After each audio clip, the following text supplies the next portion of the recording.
single mom waitress makes a call. Returning a lost wallet plunges her into a world she never imagined. It was a test of honesty, a test of loyalty, and the key to a powerful secret.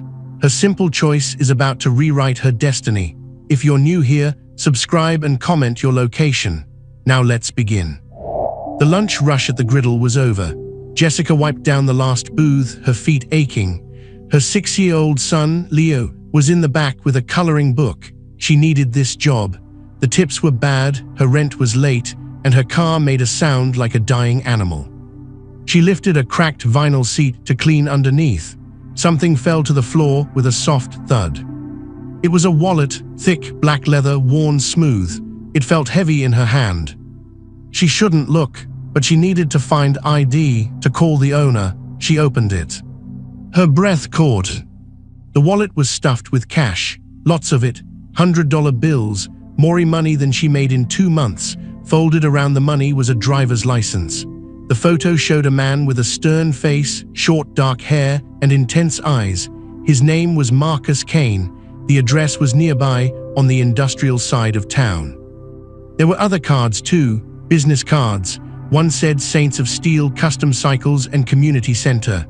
Another was for a lawyer, and there was a small, strange card with just a symbol, a winged skull with a halo and a phone number. Jessica's fingers trembled. She could take a few bills, just one. Leo needed new shoes. The car needed gas. No one would know. She pictured Leo's face. She thought about what she'd tell him about honesty. She sighed, a deep, tired sigh. She closed the wallet. She called the number on the business card first. A man answered, Saints of Steel. Hi, I'm calling from the Griddle Diner. I found a wallet. It belongs to a Marcus Kane. I think he might be connected to your shop. There was a pause. Yeah, he's here. You can bring it by. The man gave the address and hung up. Jessica got her manager to watch Leo for an hour. She drove her rattling car across town to the address. It was a huge building. Part of it was a gleaming motorcycle shop. The other part looked like a gym and a meeting hall. A big sign said Saints of Steel Community Center. Motorcycles were parked in neat rows outside. Jessica felt small and out of place. She pushed open the heavy door to the shop. The air smelled like oil and metal. Rock music played softly. A few men were working on bikes. They all stopped and looked at her. They were big. They had tattoos. They wore black t-shirts with the same winged skull symbol. Can I help you? One asked. He had a beard and kind eyes, but he looked strong. I'm here to return a wallet for Marcus Kane. The man nodded. I'm Paul, come with me. He led her through the shop, past beautiful, half-built motorcycles. They went into a clean, modern office. A man stood up from behind a desk. It was him, Marcus Kane. He was taller in person. He had broad shoulders and those same intense eyes from the license photo. He looked at her, then at the wallet in her hand. You found it, he said. His voice was low and calm. Yes, at the griddle, in booth 4. She held it out. He took it. He didn't open it. He just watched her. Did you look inside? Jessica felt her face get hot. Yes, to find your ID, to call you. He opened the wallet slowly.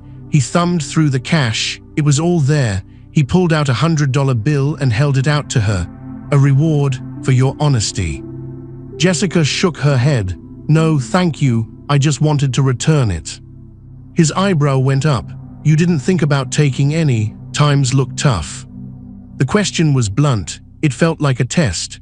I thought about it, Jessica said honestly, looking him in the eye, but it's not mine. My son is learning about right and wrong. I have to show him.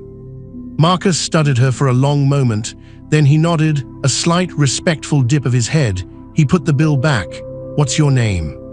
Jessica Reed. Thank you, Jessica Reed. He put the wallet in his pocket. Paul showed Jessica out. Paul walked her back through the shop. You did good, he said quietly. Not many would bring that back untouched. Jessica just nodded, eager to get back to her normal world. 2 days later, a different man walked into the griddle. He was older, with gray in his beard and sharp, intelligent eyes. He sat in Jessica's section. Coffee, please, he said. He smiled. It was a warm smile. "I'm James." She brought his coffee. He didn't look at the menu, he looked at her. "Jessica, right? Marcus told me what you did with the wallet." Her heart sank. Was this trouble? I just returned it. "I know, and we appreciate it. The saints appreciate honesty more than you know." He sipped his coffee. "I hear you're a hard worker, single mom. Manager says you're never late." "What is this about?" Jessica asked, her guard up. "We have a job opening at our community center, office manager. It pays significantly better than this." He named a salary. It was 3 times what she made now. It came with health insurance, dental.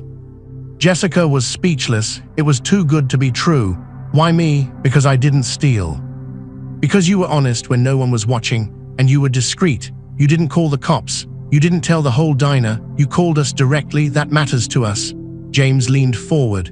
"We're a legitimate business, Jessica, but we have complexities, legal battles with the city over permits, nosy reporters. We need people at the front who are trustworthy, who understand loyalty. The job is real. The money is real." She was terrified and desperate. "I don't know anything about motorcycles." "You don't need to. You know about scheduling, invoices, smiling at people, and keeping your mouth shut. Think about it." He left a business card on the table. It had the winged skull and a phone number. "Call me." That night, Jessica couldn't sleep. Leo needed stability. The money would change everything. But the Saints of Steel were a motorcycle club. They looked dangerous. The next morning, her car wouldn't start. It was the final sign. She called the number. James answered. "I'll take the job," Jessica said, her voice shaking. "Good, start Monday, 9 a.m., wear something comfortable." Monday came. Jessica dropped Leo at school and drove to the community center. James was waiting. He gave her a tour. The place was huge. The custom cycle shop was one part. There was also a gym, a meeting hall for community groups, a small kitchen, and a food pantry. The office was bright and new, with 2 computers and a fancy phone system. "Your job," James said, "is to run this front end. Answer phones, schedule appointments for the shop and the community rooms, handle the bookkeeping for the nonprofit side, order supplies. You're the face of the place. You smile, you help, you see nothing, you hear nothing. You say nothing about club business. Understood." "What is club business?" she asked. James smiled. "If it involves me, Marcus, Paul, or the other patched members talking in the back office with the door closed, that's club business. If it involves a delivery of motorcycle parts, that's shop business. You'll learn the difference." Her first week was a blur. She met the other Saints. Paul, who ran the shop floor, was a gentle giant. A man named Daniel handled their legal stuff. A fierce but funny woman named Mercy ran the community outreach programs. And there was Marcus. Marcus was always around. He was the VP of the club. He was quiet, observant. He'd stop by her desk to ask if she needed anything. His presence was overwhelming. He'd look at her and she'd feel a jolt, a thrilling, scary feeling. Once his hand brushed hers when he handed her a file. The touch was electric. He'd hold her gaze a second too long. It was charged, but he was always professional. She learned quickly. The community center was a real thing. They hosted AA meetings, after-school tutoring, and job training. The shop built incredible bikes for rich clients. The money was good. The Saints were different. They were tough, but they were generous. They fixed her car for free. One of them, a quiet man named Mick, just did it one afternoon. "Can't have our office manager stranded," he said. One day, a slick man in a suit came in. He smiled at Jessica. "I'm with the city zoning board, here to see Mr. Kane about the variance for your expansion." Jessica smiled back. "Let me see if he's available." She pressed the intercom to Marcus's office. "Marcus, a Mr. Albright from the zoning board is here." There was a pause, then Marcus's voice, cold and flat, came through. "Send him in." Later, Marcus came to her desk. "You did good. You didn't tell him I was in a meeting. You didn't make an excuse. You just checked. That's discretion." "It's just manners," Jessica said. "To you, to us, it's a shield," he said. He looked at her, and for a moment the hard mask slipped. She saw gratitude, and something else, something warm. Then he turned and walked away. Weeks turned into a month. Jessica settled into her new life. The weight of constant money worry was gone. She bought Leo new shoes, got the dentist to fix his cavity, and even put a little into savings. The job itself was busy but satisfying. She liked organizing the community schedules, helping Mercy plan a fundraiser, and seeing the tough bikers patiently teach teenagers how to change a tire in the shop's free workshop. But she also saw the other side. The club business. Men she didn't recognize would arrive, looking tense. Marcus, James, and a few other patched members would disappear into the back office, the chapel, and the door would lock. The air in the main hall would change. The prospects, the men trying to earn their patch, would stand straighter, their eyes watchful. One afternoon, a loud, angry man stormed into the community center. He was red-faced and pointed a finger at Jessica. "I want to see Kane, that lying cheat." Jessica kept her voice calm, the way James had taught her. "Can I tell him who's here, sir?" "Tell him it's Rick, from the auto parts supplier. He knows what this is about." She called Marcus's office. "Marcus, a Mr. Rick is here. He seems upset about an order." "Send him back," Marcus said, his voice a low growl. As Rick stomped past her desk, Paul appeared from the shop, wiping his hands on a rag. He didn't say anything. He just leaned against the doorframe to the offices, his massive arms crossed. Rick glanced at Paul and his bluster faded a little. 10 minutes later, Rick walked out, calm, almost pale. He didn't look at Jessica. Marcus followed him out. He walked to Jessica's desk. "You handled that right," Marcus said. "You didn't get flustered. You didn't try to stop him. You just passed the message. That's what we need." "What did he want?" she asked, curiosity getting the better of her.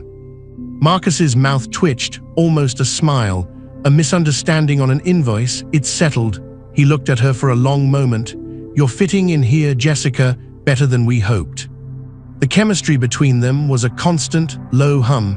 It was in the way he'd bring her a coffee exactly how she liked it, without being asked. It was in the way their fingers would touch when she handed him paperwork. It was charged, but careful. He was her boss. He was VP of an MC. Lines were everywhere. One Friday, they were working late. The community center was quiet. Leo was with Jessica's sister for the night. Marcus came out of his office, shrugging on his leather cut. "You shouldn't walk to your car alone this late," he said. It wasn't a question. "It's just across the lot," she said. "I'll walk you." They walked in silence. The night air was cool. Under the yellow parking lot light, he stopped by her beat-up sedan. "James told me about your situation. Before the wallet," Marcus said suddenly. "He does his homework, the deadbeat ex, the eviction notice, the car trouble." Jessica felt exposed. Why? Because the wallet wasn't just left by accident, Jessica. She froze, her hand on the car door. What? "It was a test. We leave them in places, with people we're checking out, for jobs, for partnerships. We need to know who we're dealing with." His eyes were locked on hers, unblinking. "You passed, better than passed. You didn't just bring back the cash. You didn't lecture me about carrying so much. You didn't ask questions. You were honest and you were smart. That's a rare combo." A mix of anger and shock flooded her. You set me up." "Yeah, and then we gave you a way out of hell. A real job, a future for your kid. Was the test wrong?" His voice was challenging, but his eyes were searching her face, looking for hurt. Jessica thought of the health insurance card in her wallet, of Leo's happy face, of the safety she felt for the first time in years. The anger cooled, replaced by a weird understanding.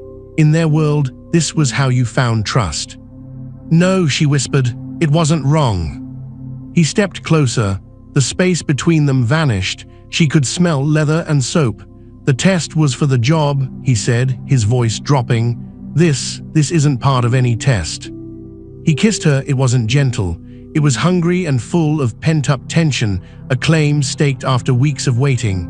Jessica kissed him back, her hands fisting in the soft leather of his cut, pulling him closer.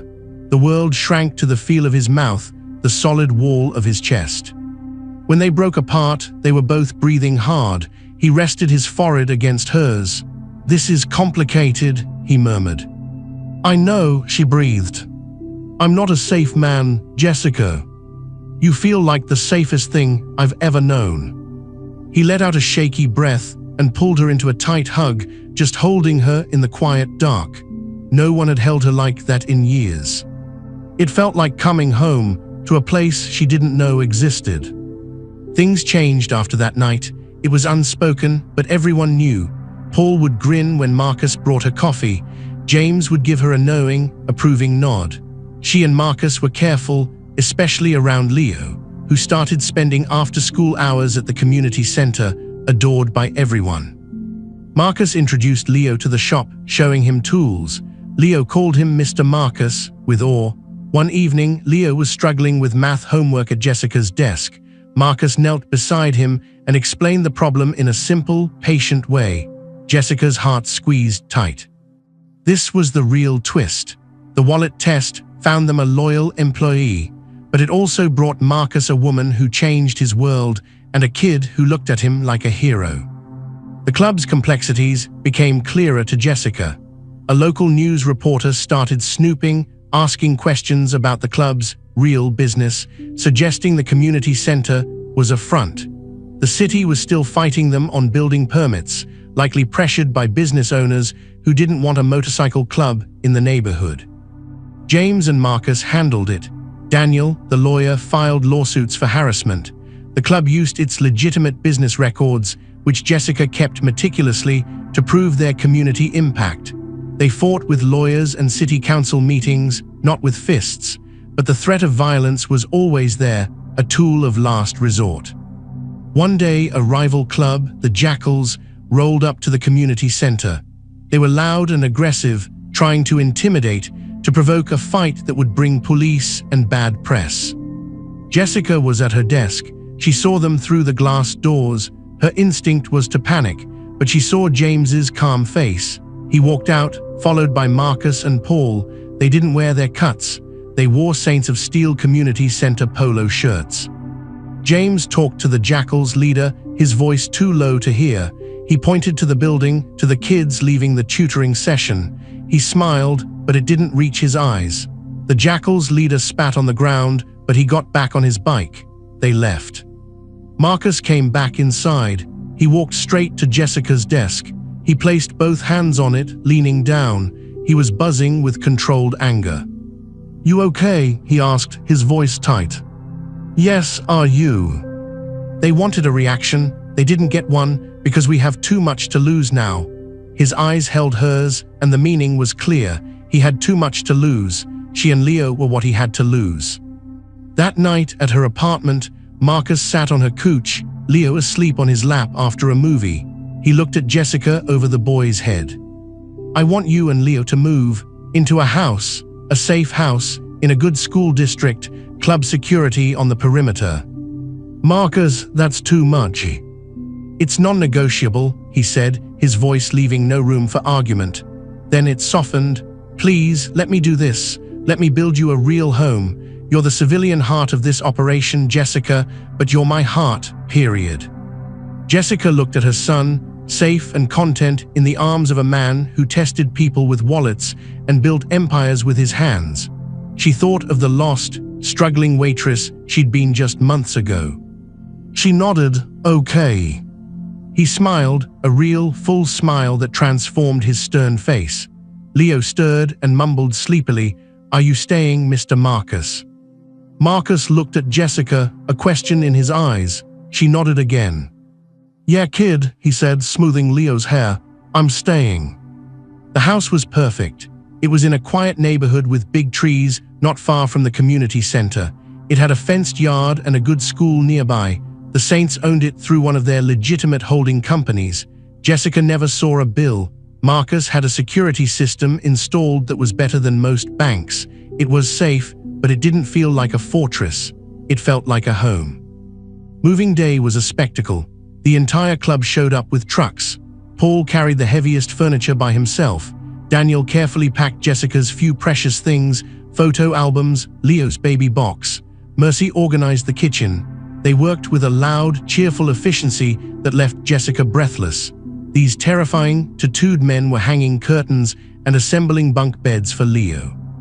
Leo was in heaven. He had his own room, painted blue. He followed the men around, handing them tools they didn't need. "You're like my uncles," he declared. The men ruffled his hair. They were his uncles now. That night, the club had a small party in the new backyard. A housewarming, they grilled food. The mood was light, but Jessica noticed James and Marcus talking quietly in a corner. James clapped Marcus on the shoulder, a look of deep approval on his face. Marcus was being welcomed into a new phase of life, not just as a club VP, but as a family man. The empire wasn't shrinking, it was putting down deeper roots. Life found its new rhythm. Jessica drove Leo to his new school each morning, then went to work at the community center. She was more than the office manager now. She was the trusted link between the club's public face and its private operations. She saw the real books, both for the shop and the non-profit. The money was clean, but the amounts were large. She understood now. The custom bike shop for wealthy clients and celebrities funded everything. The community outreach, the legal battles, the club's lifestyle. It was a brilliant, self-sustaining machine. Her relationship with Marcus was a quiet, steady force. He stayed over most nights, but was always gone before Leo woke up, careful of appearances. Their moments alone were intense and precious. Sometimes, after Leo was asleep, they'd sit on the back porch. He'd tell her about the club's early days, the fights to claim territory that was now legitimately theirs. She'd tell him about her dreams for Leo, and a secret dream of her own, to maybe go to community college someday, take a business class. "Do it," he said instantly. "The club will pay, consider it professional development." He saw her hesitation. "This isn't a bribe, Jessica, it's an investment in you." She signed up for an online accounting course the next week. The threat from the jackals didn't disappear, it simmered. The city permit battle came to a head. The city council scheduled a final vote. The jackals, allied with a corrupt councilman named Higgins, were pulling strings to get the Saints' expansion denied. They wanted to strangle their legitimate income. The night before the vote, James called a church meeting, the full club. Jessica knew this was serious. She worked late, finishing a presentation of the community center's impact, numbers of kids fed, jobs trained, charity dollars raised. She was putting it in a folder when Marcus came out of the chapel. His face was grim. "It's going to be a fight tomorrow," he said. "Higgins is in the jackal's pocket. He's going to make a speech about criminal elements and community safety. He'll have the local news there." "We have the numbers," Jessica said, holding up her folder. "The truth is on our side." Marcus took the folder. He looked at her, and the pride in his eyes warmed her. "You're our secret weapon, you know that?" "The respectable face," he sighed. "But Higgins plays dirty. He might bring up personal things, about me, about us." "Let him," Jessica said, her chin lifting. "I'm not ashamed of you, of this life. You gave me my life back." He kissed her hard and quick. "Stay close to me tomorrow." The city council chamber was packed. Saints members sat quietly in the back, wearing dress pants and collared shirts. They looked like a block of serious businessmen. The jackals and their supporters were on the other side, louder, trying to intimidate. Councilman Higgins, a smarmy man with a too-tight suit, gave his speech. He called the Saints a gang, talked about noise complaints that Jessica knew were fabricated, and hinted at violent incidents. He pointed to the club members. "These are not the people we want influencing our youth." Then it was James's turn to speak. He was calm, articulate. He talked about investment, jobs, community revitalization. Then he nodded to Jessica. "And I'd like to introduce Jessica Reed, our office manager and community liaison, a single mother who lives in this district. She can tell you what the Saints of Steel Community Center really does."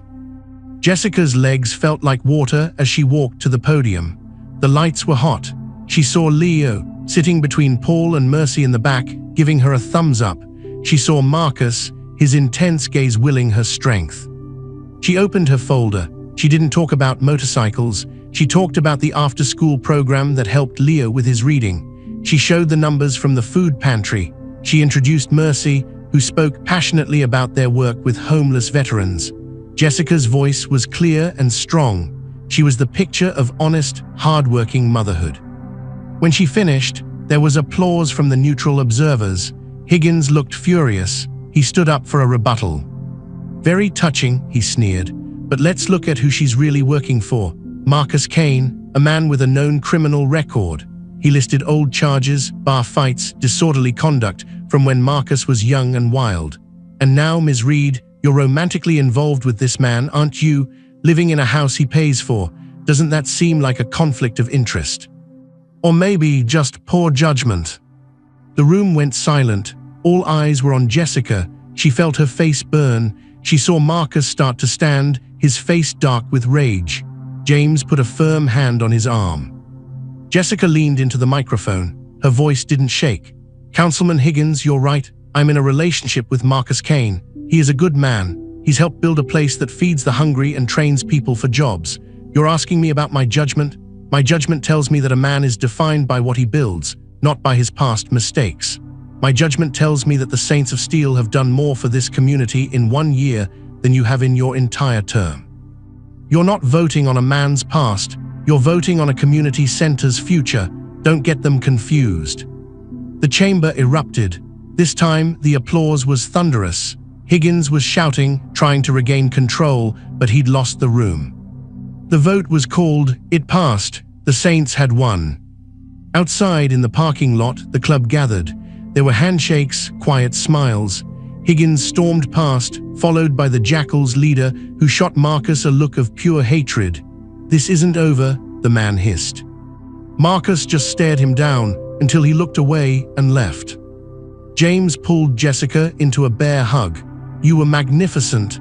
The civilian heart just became our champion." Later at the house, Marcus found her in the kitchen. He didn't say a word. He just pulled her into his arms and held her for a long time. "You stood up for me," he finally murmured into her hair, in front of everyone. "You stood up for me first," she said, with a wallet full of cash and a job offer. He laughed, a low, warm sound she didn't hear often. "Best investment I ever made." The victory was sweet, but the Jackal's threat was now personal. They'd been humiliated. A week later, the club's auto shop was vandalized overnight. Windows smashed, spray paint on the walls. It was a petty, annoying act. The real attack came on a rainy Thursday. Jessica was working late, finishing the quarterly reports. Leo was with Mercy at the community center gym. Marcus and James were at a meeting across town. A lone figure in a hoodie slipped into the community center lobby. Jessica looked up from her computer. "Can I help you?" The man pushed back his hood. It was a young, hard-faced guy she didn't know. He had Jackal's tattoos on his neck. "Where Kane?" he demanded. "He's not here," Jessica said, her hand moving slowly toward the panic button under her desk. Daniel had installed it. "You're his old lady, right?" the guy sneered, walking closer. "He's got a lot of love for this place. Be a shame if something happened to it, or to you." He pulled a metal pipe from his jacket. Jessica's heart hammered. She pressed the button. A silent alarm went to every patched member's phone. "You should leave," she said, her voice surprisingly steady. He laughed and swung the pipe, smashing a computer monitor on a nearby desk. "Or what?" Suddenly, the door to the shop burst open. It was Marcus or James. It was Paul. He must have been working late.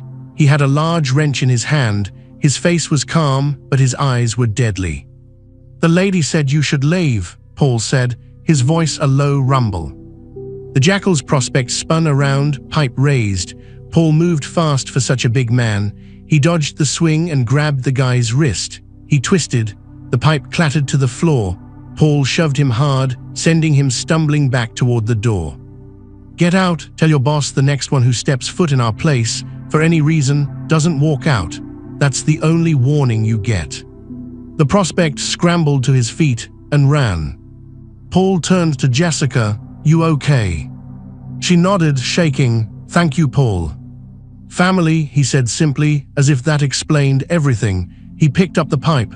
"I'll call Marcus." When Marcus arrived minutes later, he was a storm. He went straight to Jessica, checking her over. "Did he touch you?" "No, Paul was here." Marcus's jaw was clenched. He looked at Paul, a world of gratitude passing between them. Then he called James. "It's time to end this, the clean way." The clean way was Daniel's way, using the law. Daniel had been digging. He'd found evidence that Councilman Higgins was taking bribes from the Jackals, not just for the permit fight, but for looking the other way on their illegal activities. Daniel also found that the Jackals' clubhouse was in violation of a dozen fire and building codes. He compiled it all into a neat package. The next day, two things happened. First, city inspectors descended on the Jackals' clubhouse, shutting it down. Second, the evidence against Higgins was delivered to the district attorney and the local newspaper. It was a total legal annihilation. The Jackals were scattered, their reputation ruined. Higgins resigned in disgrace. The Saints hadn't thrown a single punch in retaliation. They'd used the system to destroy their enemies. Jessica had watched it all from her desk, handling the influx of press calls with smooth, rehearsed lines about the club's focus on community. That night, the club held a quiet celebration at the house. It wasn't a wild party. It was a barbecue, kids running in the yard, men talking softly. Jessica watched Marcus with Leo, showing him how to flip burgers on the grill. He was so natural with him. James sat next to Jessica on the porch steps.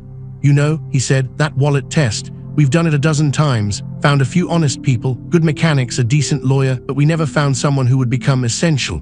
You hold this thing together, Jessica, the books, the face, the heart, and you keep him grounded." He nodded toward Marcus.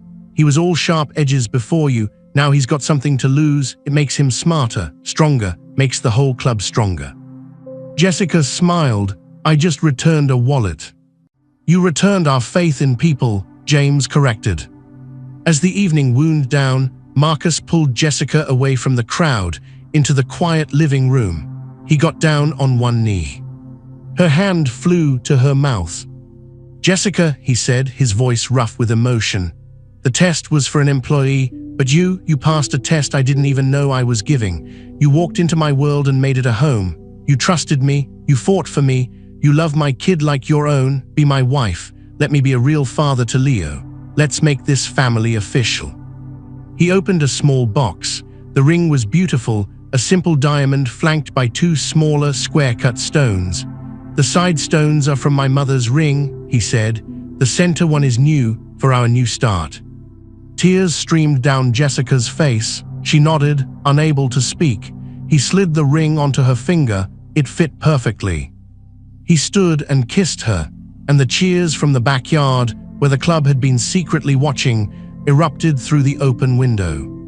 The wedding was 6 months later. It was held at the community center. Of course, Leo was the ring bearer. Paul was Marcus's best man.